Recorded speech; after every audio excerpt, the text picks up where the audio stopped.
coming, with all this falling in and out of love. But it's what's to be expected. Oh, when it's all said and done. Oh, I lost it all. Everything I knew. Oh, I lost it all. But it ain't that hard when all I had was you. Oh, well, I've long been forgotten. I'm just a vague memory in your mind.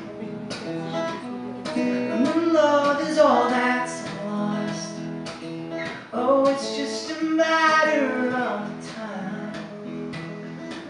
And now I'm begging for redemption, staring deep inside my soul. 'Cause all these points of reinvention, oh, well, they're taking their toll on me. Yeah, oh, I lost it all. Everything I knew. Yeah, oh, I lost it all. But it ain't that hard when all I had was you. And I guess there's only me to blame for everything that's gone wrong. Well, I guess that things have changed. I guess it's all my fault. So I'll give you a little background on this song. I dated a girl for about a year, and though that doesn't seem like a long time, I kind of went through some significant changes during that year, and I would say for the most part, I would say about 89% of the time, my statistics there, things are really well. I mean, everybody fights, everybody argues, everybody has their situations. I think if any of us deny that, then we're lying not only to ourselves, but to whomever we're speaking that to. Some crazy stuff happened, which kind of birthed another song, which I'll do next. Well, it turns out her parents are crazy as shit. Excuse my French, but her parents are just nuts. And they hired somebody to go through all my stuff. And when I mean through my stuff, I mean everything. MySpace, MSN, Facebook, Twitter. If I had it, they knew my credit score. They knew my bank info, everything, because they thought I was cheating on her. Well, I wasn't. And they didn't find anything. So they informed me of what happened, and obviously, like a human being, I was pissed. And I was extremely mad, but I'm for the most part pretty mild-tempered, and even if I do get mad, I don't stay mad. So I was pretty TO'd for about 35 minutes from her house to my house. But that's when I got a call that said, hey, you know, my parents talked to me and we can't talk again. And I had just gone a little over a year talking to this girl every night without missing a beat. Even if I was so pissed off at her I could have punched her in the face, or vice versa. I still talked to her. I said, I love you, good night. And it's because I did. I love her. And what happened is then I kind of, you know, I knew I needed to give her and her family some space so they could work out their issues.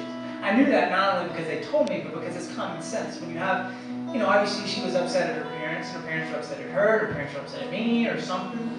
But what happened was I went against my better judgment, and I just kept on. I'm stubborn, so I kept on, and I kept on, and I kept on, and I kept on, and I kept on, and on, and on, and on, and on, and on, and on. And then eventually, what happened was she was like, hey, you know, I just need my space. We just need to take some time apart. You know, I still love you. And I hadn't really talked to her, seen her in about a month and a half after I left her house that night, except for that phone call that said, hey, you know, we can't talk anymore. We can't see each other. We can't act like we never existed, you know? And I think it's hard for anybody to go through, be it friend, family, loved one, anything. It's just tough to go, you know, it's hard to break that habit if nothing else.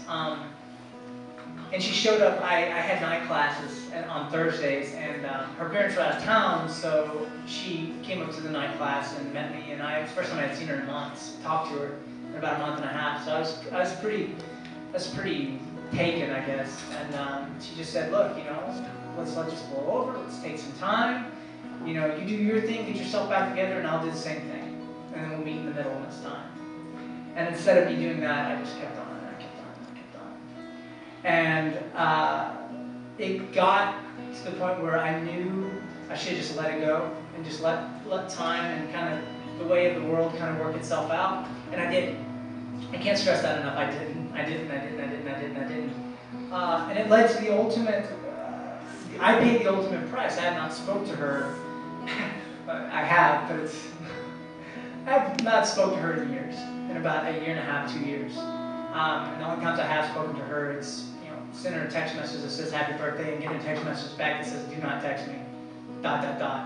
ever. So it's one of those things that I invested all my life.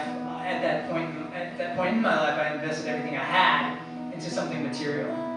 Since then, I've kind of fallen off the realm of being a materialistic person. I own like 7 things, 4 sets of clothes, a computer, a truck that's a piece of crap, a guitar, a few pedals, and about 50 bucks. That's about it. And but I've learned that through my travels, because that's really all I've done the past probably 2 years since all that happened. It kind of set me free. I just quit going to school and just hopped in my truck and moved to Nashville, and then I moved to Wisconsin, and then I traveled, just went everywhere I possibly could as much as I could. And to tell the truth, I know it as well as I think a lot of people who do know me as well, that I'm just running. And I think we all run from something, and we all run and we go about it different ways. And fortunately for me, I've been blessed with the ability to play this thing and to sing good enough to get my point across. And so that's kind of birthed that chorus that says, oh, well, I lost it all.